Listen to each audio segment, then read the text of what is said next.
Dogworks Radio is sponsored by Alaska Dog Works. Check out their website at alaskadogworks.com. Radio Free Palmer 89.5 KVRF presents Mushing Radio, hosted by Robert Forto. Mushing Radio is about dog-powered sports, living in the Great White North, and mushing. Visit our website at mushingradio.com. Here is your host, Robert Forto.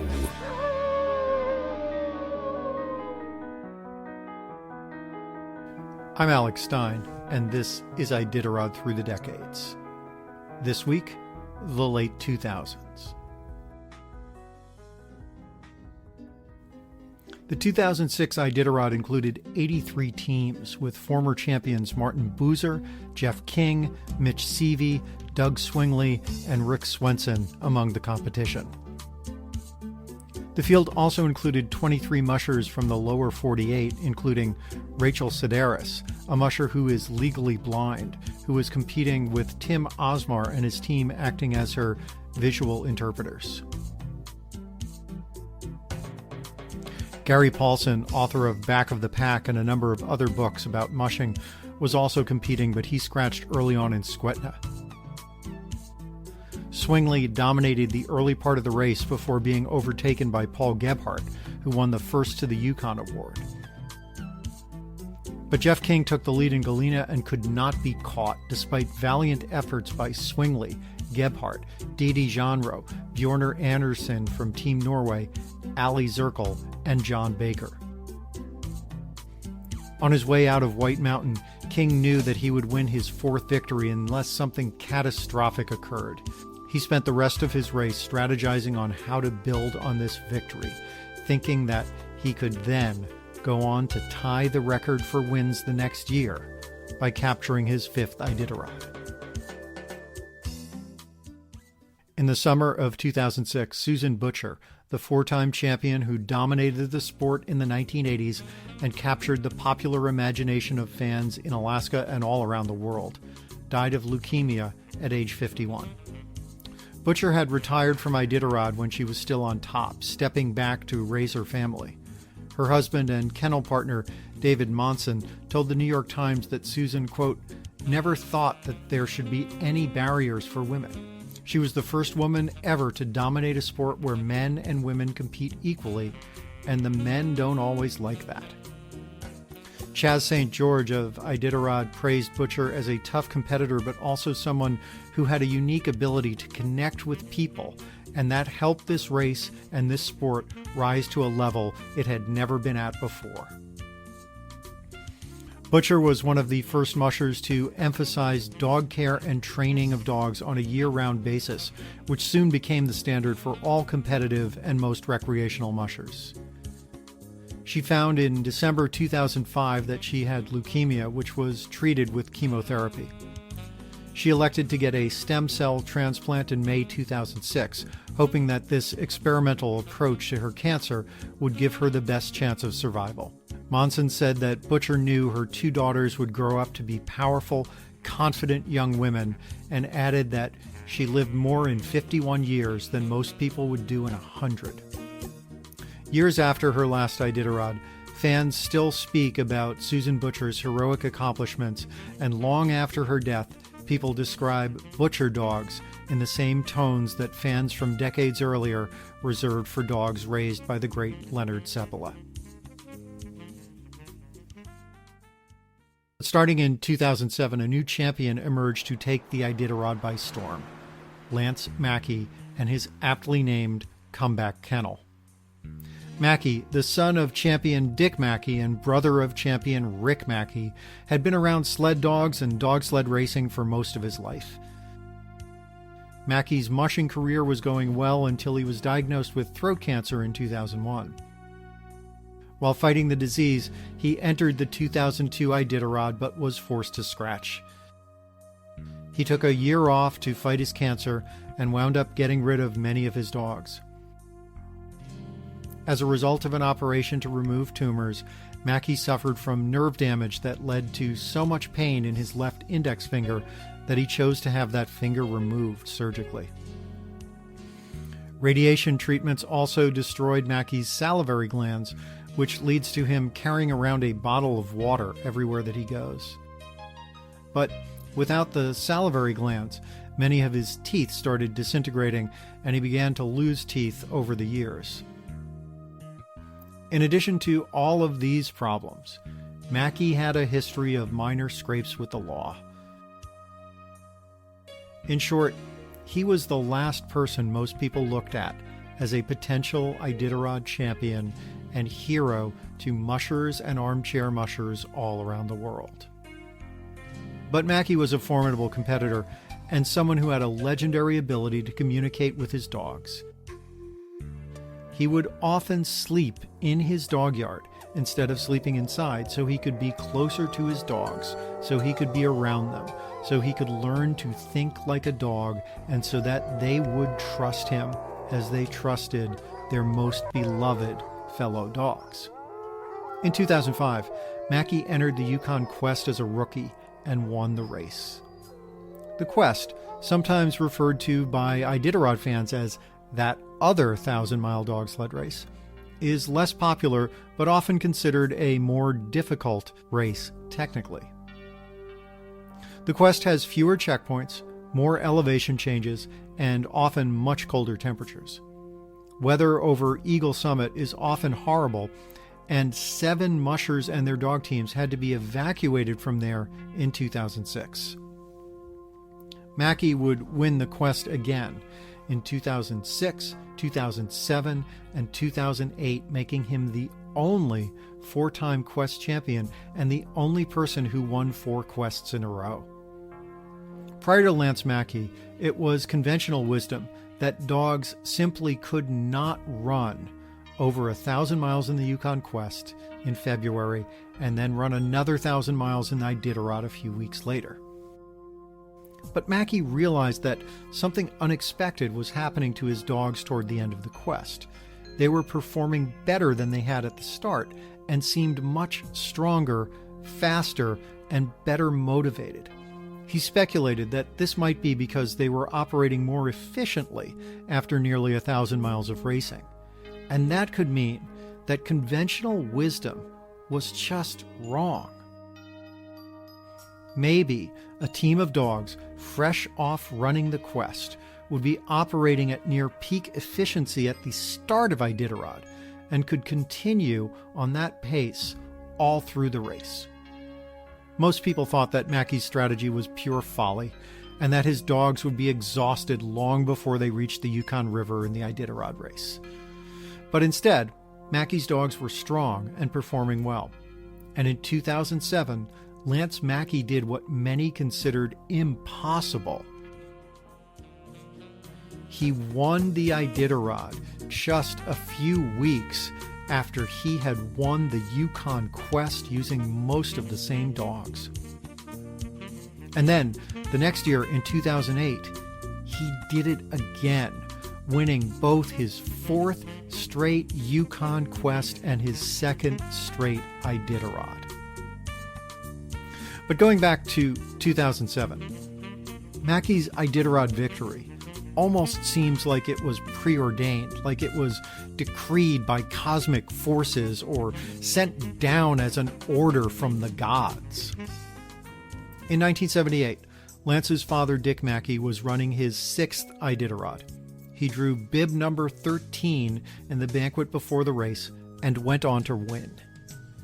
5 years later, in 1983, Lance's brother Rick Mackey was running his 6th Iditarod. He too drew bib number 13 before the race, and he too went on to win. 2007 was Lance Mackey's 6th Iditarod, and at the banquet in Anchorage before the race, he too drew bib number 13. 82 teams started the 2007 Iditarod, including Jeff King, Martin Boozer, Doug Swingley, and Robert Sorley. Poor trail conditions led many teams to scratch in the first several days. Boozer took an early lead, but Mackey passed him coming into Nikolai. Boozer took the lead back going into McGrath, but Mackey and Jeff King were close behind. King, Mackey, Zach Steer, Boozer, and Paul Gebhardt fought it out going up the Bering Coast, but Mackey had a substantial lead coming into White Mountain. Ramey Brooks, in that race, was accused by several people of beating his dogs when they refused to leave a checkpoint. Brooks denied the allegations, but admitted that he had spanked his dogs. One of the dogs died the day after the incident, which caused the ITC to disqualify Brooks from the 2007 race. Following a formal investigation, the ITC voted to suspend Brooks for the 2008 and 2009 race and then put him on probation through 2012. Although Mackey has said publicly that he never felt entirely accepted by the mushing powers that be and the elites of Iditarod and the ITC, he found himself the defending champion and favorite coming into 2008 after he won his fourth straight Yukon Quest. As the press began to seek out Mackey more and more, he became more outspoken, sometimes taunting and trash-talking his fellow mushers, especially his arch-rival Jeff King. The 2008 race started with 96 teams, including former champs Mackey, King, Boozer, Swenson, Mitch Seavey, and Joe Runyon. King and Mackey battled back and forth all through the race. Mackey tried to unnerve King by sometimes following him so closely that he could hear the music King was listening to on an iPod through battery-powered speakers that King had draped over his chest. The 2008 race was also one that many expected King to win, and one that King might have won if it hadn't been for what just might be the most famous nap in Iditarod history. King pulled into Elam ahead of Mackey, did his dog chores, and prepared to take a quick nap. Mackey made his way into Elam, did his dog chores, and came inside. Based on their run-rest schedules, King expected Mackey to be in Elam for at least 3 hours. And Mackey seemed in no hurry and looked like he was preparing to stay for quite a while. But the entire time, Mackey kept one eye on King, just waiting for King to close his eyes. Mackey had been trying to get the slip on King all up the coast. In Unalakleet, Mackey came in after King. He went down the street to get some coffee, and then, rather than going inside to rest, he headed out on the trail, building a 44-minute lead. But King's dogs were much more powerful, and he soon made up most of that time. By the time they reached Koyuk, King was just 8 minutes behind. In Koyuk, King rested his feet on Mackey's boots that Mackey had taken off, so that Mackey would have to wake him up when he left. But King didn't bother doing that in Elam, and as soon as King fell asleep, Mackey slipped out the door, harnessed his dogs, and set out down the trail. Mackey later admitted that his team was not as good as King's and would not be able to outrun King's team if they both left at the same time, so his only choice if he wanted to win the race was to leave earlier. By the time King woke up from his nap in Elam, Mackey was long gone, and Jeff King was not able to make up the time, winding up under the Burled Arch and Nome in second place, about an hour and 20 minutes behind Lance Mackey. The 2008 Iditarod was also the first year when the Iditarod put GPS tracking devices on a handful of sleds. This was a pilot program to see how real-time GPS tracking information could be used to help fans keep track of the exact location of mushers. The next year, GPS devices were added to all of the competitors' sleds. This transformed how the race was followed by fans from all over the world. Now, instead of refreshing standings pages over and over again, or calling into the phone room at Iditarod headquarters late at night to find out exactly where a particular musher was, fans who paid for GPS subscriptions would be able to know exactly where everyone was at all times on the trail. Over the years, the GPS devices and the information available would become more and more sophisticated, showing run-rest statistics, average speed, and much, much more. Eventually, a second device would be added to sleds, which provided an instant SOS button that mushers could push if they were in trouble and needed emergency assistance. This would then result in their disqualification. Nearly as soon as GPS trackers became part of Iditarod, fans began complaining about the service. At times, the trackers would not update for a while. They sometimes would not ping when they were supposed to ping, and this led to a lot of people complaining online on social media. Suddenly, an amazing technology that was vastly superior to the system that came before was under attack and considered horrible because it wasn't perfect, even though 95% of the time the devices performed very well, even when it was 40 below zero or when mushers were hundreds of miles from the nearest town. Mackey would go on to win Iditarod again in 2009 and 2010, making him the only musher to win 4 races in a row. Even with all that success, he still felt that he wasn't quite accepted by the Iditarod establishment. He still experienced minor run-ins with the law, at one point being arrested for traveling with a small amount of marijuana, and at another point being involved in a physical confrontation with his then-wife that brought the police out.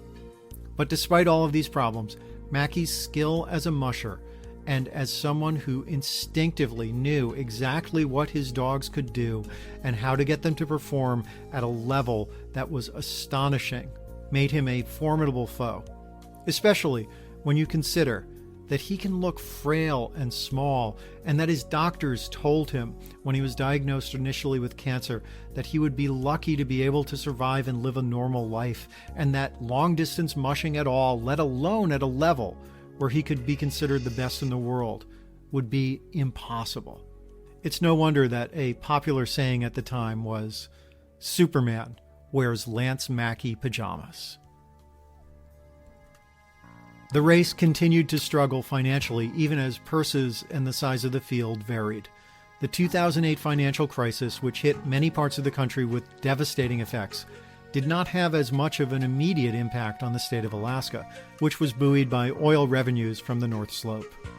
In the middle of the financial crisis, Republican presidential nominee John McCain, recognizing that he was losing and needed a political Hail Mary if he was going to be elected president, named Alaska Governor Sarah Palin as his running mate. Devoted wife and a mother of 5. She's got the grit, integrity, good sense, and fierce devotion to the common good that is exactly what we need in Washington today. She's fought oil companies and party bosses and do-nothing bureaucrats and anyone puts their interests before the interests of the people she swore an oath to serve. She's exactly who I need. She's exactly who this country needs. Governor Sarah Palin of the great state of Alaska. Palin, a former mayor of Wasilla and self-proclaimed hockey mom, had a reputation as a populist. She famously sold off the official governor's airplane and dismissed the chef at the governor's mansion, saying that she could cook and make peanut butter and jelly sandwiches for her own kids. Recognizing the importance of Iditarod to Alaska and Alaskans, Palin signed a bill making the first Saturday of March, the day of Iditarod's ceremonial start in Anchorage, Susan Butcher Day. Although the Iditarod took a while to feel the effects of the financial crisis, it was not immune from them. The 2008 purse was over $900,000, but by December 2009, it looked like the purse for the 2010 race would be only $525,000. And the Iditarod itself was trimming its already lean race budget by nearly $500,000 to make up for an anticipated shortfall. Jeff King, at that point the oldest musher who had ever won Iditarod at age 50, gave the ITC a check for $50,000 to bolster the purse for the 2010 race. King noted that, although he's not a wealthy man, he had won money from the race over the years. He told the Anchorage Daily News that he hoped his contribution would encourage others to donate, even if it's just a few bucks. Mitch Seavey gave $10,000 for the 2010 Sepala Heritage Grant given by Iditarod after he won $100,000 in the winner-take-all Alaska sweepstakes. Seavey praised King for his contribution, noting that, quote, "You could have a wood shop accident and still count on the fingers of one hand how many mushers could do what Jeff is doing," unquote. King noted that the amount was the same as King won in his first Iditarod victory in 1993.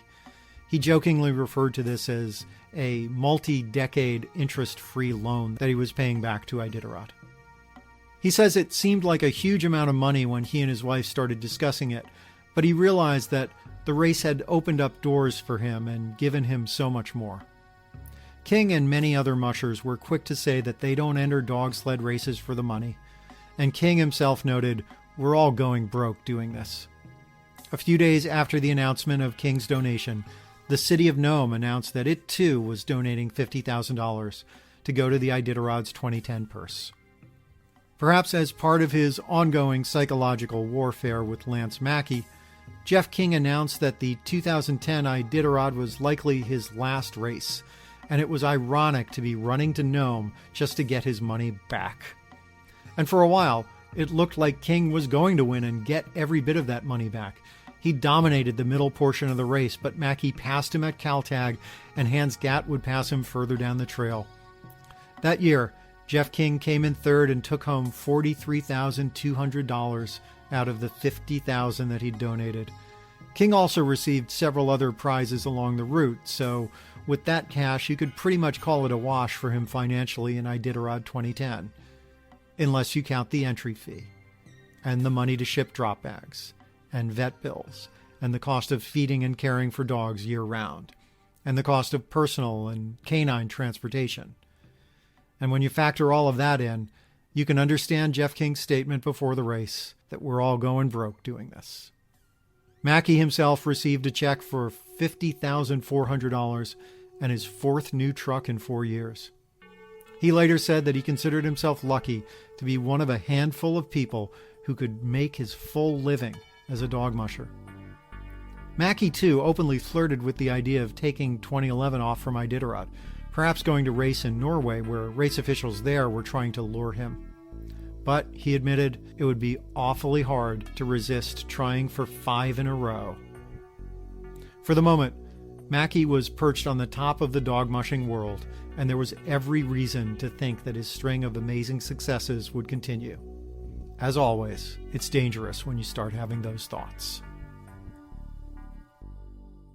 Here's a list of the Iditarod winners in the late 2000s. 2006, Jeff King with lead dogs Salem and Bronte in 9 days, 11 hours, 11 minutes, and 36 seconds. 2007, Lance Mackey with lead dogs Larry and Lippy in 9 days, 5 hours, 8 minutes, and 41 seconds. 2008, Lance Mackey with lead dogs Larry and Hobo in 9 days, 11 hours, 46 minutes, and 48 seconds. 2009, Lance Mackey with lead dogs Larry and Maple in 9 days, 21 hours, 38 minutes, and 46 seconds. And 2010, Lance Mackey with lead dog Maple in 8 days, 23 hours, 59 minutes, and 9 seconds. Next week, the race speeds up even more, and a new multi-generational dynasty is born. For Iditarod Through the Decades, I'm Alex Stein.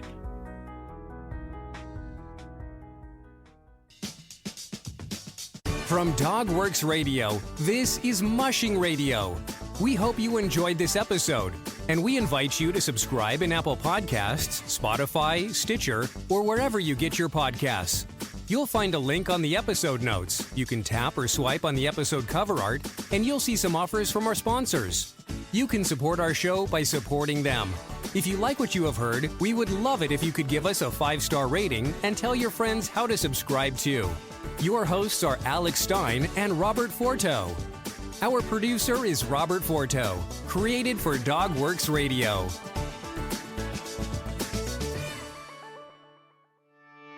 Did you know that Alaska Dogworks trains service dogs for those in need throughout North America? Each and every service dog that is trained through the Lead Dog Service Dog Program and Michelle Forto and her team has an individual training plan. We train for autistic, mobility, psychiatric, and PTSD for our soldiers for service work. If you know of someone that may need a service dog, please take a moment and check out Alaska Dogworks on social media and at alaskadogworks.com.